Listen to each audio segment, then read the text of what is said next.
దసరా ఉత్సవ కమిటీ ఆధ్వర్యంలో జిల్లా అధికార యంత్రాంగం బల్దియా నేతృత్వంలో రంగలీలా మైదానం కరీమాబాద్ ప్రాంతంలో సద్దుల బతుకమ్మ దసరా పర్వదినం సందర్భంగా చేయాల్సిన ఏర్పాట్లపై నిర్వహించిన సమీక్షా సమావేశానికి మంత్రి కొండ సురేఖ హాజరయ్యారు. ఇట్టి కార్యక్రమంలో నగర మేయర్ గుండు సుధారాణి, నగర police commissioner amber Kishore Jha, జిల్లా కలెక్టర్ సత్యశారద, బల్దియా కమిషనర్ డాక్టర్ అశ్విని తానాజీ వాకాడే, కార్పొరేటర్లు, సంబంధిత శాఖల అధికారులు, దసరా ఉత్సవ కమిటీ సభ్యులు తదితరులు పాల్గొన్నారు.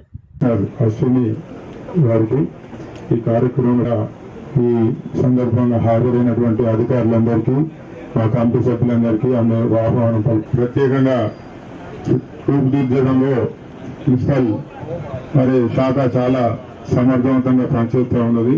ఇప్పటి వరకు మరి ఈ సంవత్సరం కూడా ఇక్కడ సద్దుల బతుకమ్మ రోజు కానీ దసరా రోజు కానీ లైట్లు అమర్చినట్లయితే చాలా కాంతివంతంగా మరి దేదీప్యమానంగా ఆ కాంతిలో ఈ ఉత్సవాలు జరపబడతాయి. లైట్లు అదేవిధంగా మైకులు, అదే ఫ్లైయింగ్ మైకులు అయితేనే బాగుంటాయి. అంతకుముందుకు మైకులు అరేంజ్ చేసిండ్రు, కోరుకుంటున్నాం.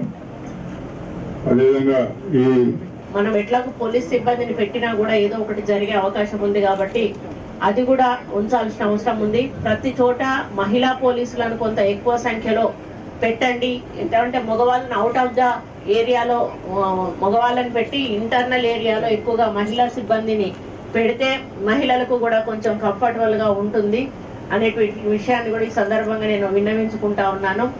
కొంత మరి జంగిల్ క్లియరెన్స్ చేయాలి, ప్లస్ ఆ స్టెప్స్ అన్ని కూడా క్లీన్ గా కడిగిచ్చి నీట్ గా పెట్టి మరి వాళ్ళు అందులోకి దిగే విధంగా అనుకూలంగా ఉండే విధంగా మనం చెయ్యాలి. మామూలుగా స్టెప్స్ లేని చోట డైరెక్ట్ గా దిగే చోట కూడా అక్కడ ముందట ఏమైనా చెట్లు కానీ అడ్డం ఉంటే వాటన్నిటిని క్లియర్ చేసి వాటర్ ముందట వాళ్ళకి అందేటట్టుగా కూడా చూసుకోవాల్సిన అవసరం కూడా ఉందని చెప్పి ఈ సందర్భంగా నేను విన్నవించుకుంటా ఉన్నాను.